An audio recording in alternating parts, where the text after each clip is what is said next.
What's up, guys? Welcome back to Lion Mark TV. Mark here with another exciting, delightful, much interesting video here on the channel. This one is from the Labour Party retreat in Abuja, and yes, it's a beautiful one. P2B is back to Nigeria and he is in attendance at the event. Anyway, the highlights is what I'll be bringing to you here, but this particular video is from Kenneth Okonkwo presentation and more of like reception at the event. Then stay tuned because I'm definitely working on the main Peter Obi speech at the event. If you're new here, please don't forget to subscribe.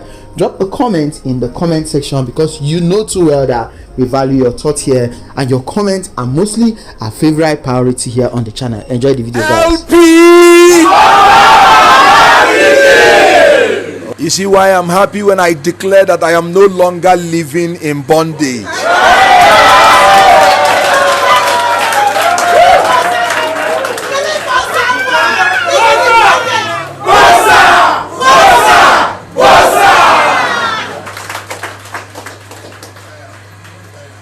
You do not know what you are going into, but let me tell you, this is the revolution we have been praying for.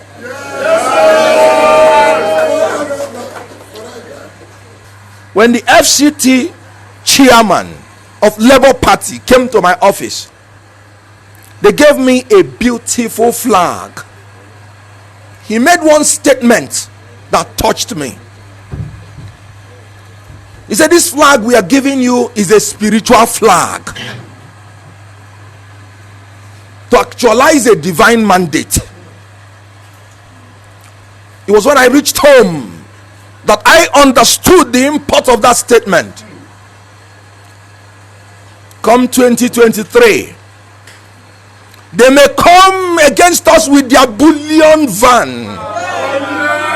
They may come against us with their evil structures funded by their ill-gotten money, but we will come against them in the name of the Almighty God, whose people of Nigeria they have defiled. Haven't you heard that God is a Nigerian? Time has come when our God will arise and our enemies will be scattered. The present leaders of Nigeria have become enemies of God. They have defiled our girls. They have raped our girls. They have taken their innocence, allowing them to be kidnapped by terrorists. More than hundreds of these girls have been kidnapped since PDP regime. And the APC multiplied that failure by allowing multitude of girls to be kidnapped. They have killed our youths. They have condemned them to be at home without learning for more than 6 months. Meanwhile, as they are doing that, telling us that there is no money, one person is stealing more than 109 billion naira. One person. They have stolen our money. They have stolen our oil in the south. They have stolen our cattle in the north. A land that is meant to be flowing with milk and honey is now flowing with tears and blood. Enough is enough. I am not in Labour Party to jive. I am in Labour Party to make a difference.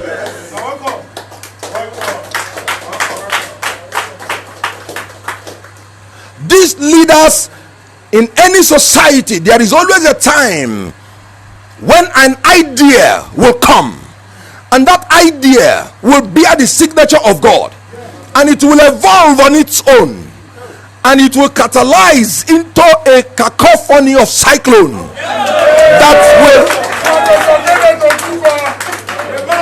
that will blow out anything that is standing in front of it. I want to prophesy to you a new Nigeria is about to come. I have maintained that those people that say they will labor to death, hear good news. They that labor in tears shall reap in joy. Weeping may endure for the night, but joy cometh in the morning. I am about to witness the dawn of a new era in Nigeria. What is happening now is not ordinary. It is uttered by God, and when God utters a thing, my faith tells me he will finish it. P2B is simply a symbol. P2B has said that the people are the president through him. When they made me a spokesperson, I said no, the people are the spokespersons through me. I am the people's spokesperson. I am going to talk, I am going to shout until the difference comes to Nigeria. And I want to tell you this, nothing will stop it. We have been in our doldrums because labor has not understood their power. Labor means people. Every of these major so-called political parties, if you look at their symbols are made of objects. Without human beings, no object can operate. Our logo is the people. My constitution as a lawyer tells me that sovereignty belongs to the people. Now the people will arise and Nigeria will witness a new dawn. This is the morning of a new era. May I begin to tell you, from henceforth you will have obedience in everything that is done in Nigeria. When I was coming to this place, people have been thinking that I'm humble, but when I look at the humility of the great servant of Nigeria, P2B, I began to think I have to be more humble. I told my driver, please wait a minute, I have to drive myself. If you want to carry anything from me, I'll say sorry, I am obedient. Now let me come into capacity, into the capability, into the character of this man called P2B. His versatility is very, very commendable because he had the sagacity to accumulate multiple degrees for the sake of the people that he is about to lead. God has prepared him as a Moses, and now he's about to take us to the promised land. He has been trained in Nigeria, in Britain, in Switzerland, in America. He has visited all the developing countries, and when he gets there, there is one thing that strikes him. What is the development formula that transformed you from being a third world to a first world? We are about to witness a transformation from being a third world to the first world, from consumption to productivity, from corruption to character, from confusion to orderliness. We don't make noise in Labour Party, we make sound. We don't exchange argument, we exchange ideas. We don't argue with discourse. That is why they say it is peaceful, and that is why we are here peacefully staying together. I want to thank all of you for this warm welcome. I want to thank all of you for being a part of this revolution. History will be kind to you, because this is the first time somebody will be following a political party and nobody is saying you're doing it because you're paid money. Don't you know that is the revolution? Abroad, they think that a Nigerian man cannot do anything except he collects bribe. Now today, Nigerians rising up to follow a man that the whole world knows did not give them money has rewritten that history. From a nation that has been derogated at, from a nation that the whole world has been looking down on us, we are about to be transformed to a nation that people will respect us. So I want to say that I am not just obicentric, I am now obediently obicentric.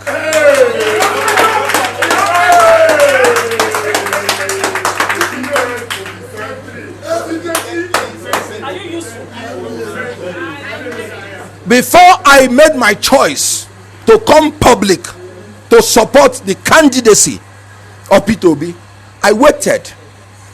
to know how he is going to handle the issue of the vice president. It was important to me because I am the convener of the campaign for equity, justice, and fairness in Nigeria. And I said, the first task which a presidential candidate, the first official task that he embarks on, is that of choosing a vice president. And I said I was going to test these 3 candidates before I make my final decision. What happened? In PDP, a candidate voluntarily set up a committee, which he was not supposed to do by the constitution. He outsourced that act, obviously because he is confused on what to do. The committee gave him recommendation and scored the people that they gave him. Scored one 14, scored the others 3. Yet he chose the people that lost election. Would these people not want to rig our election if they allow the chance? Today, the noise is still going on in their party, choosing a vice president, the first job. And look at the other party, the ruling party, that has taught us about equity and justice. And when they made their own choice, till today they are fighting over it, wearing canvas and suit on top of it, you know. Whereas people are challenging themselves on how they will develop their country, they are challenging themselves on how to be fashionable. We have seen what their fashion is giving us. They are still quarreling till today. But when Peter Obi made the choice of his vice president,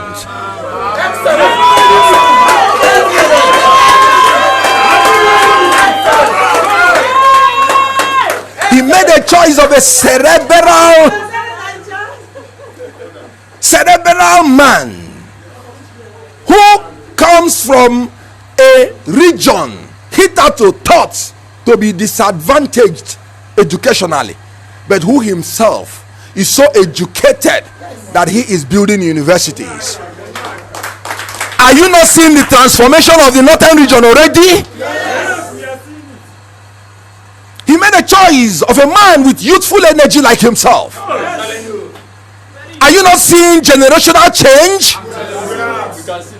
He made a choice. He made a choice of a man who would balance the ticket, because the constitution made it clear, when you want to form any association, it must cut across ethnic, linguistic, and religious barriers. It is only Labour Party that has cut across these barriers and fulfilled the constitution.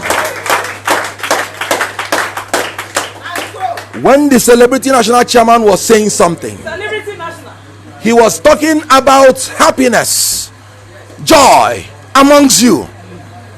He's a lawyer. He did not know that he has just stated the economic objective of any government in power by the constitution. The constitution made it clear that the state shall manage the national economy in such a manner as to secure the maximum welfare, happiness of the people on the basis of social justice. And he made one statement. Look at it: equality of status and opportunity. That is the constitution. None of these evil major political parties have done that. They have shared the cake that they have brought us into bondage. God forbid. Peter Obi is a man who delivered Anambra State from being a debtor state to a creditor state. He did. I don't care how much they have borrowed. When Peter Obi comes to power, he is going to change Nigeria from being a debtor country to a creditor country. Because as far as I'm concerned, we shall lend, we shall not borrow.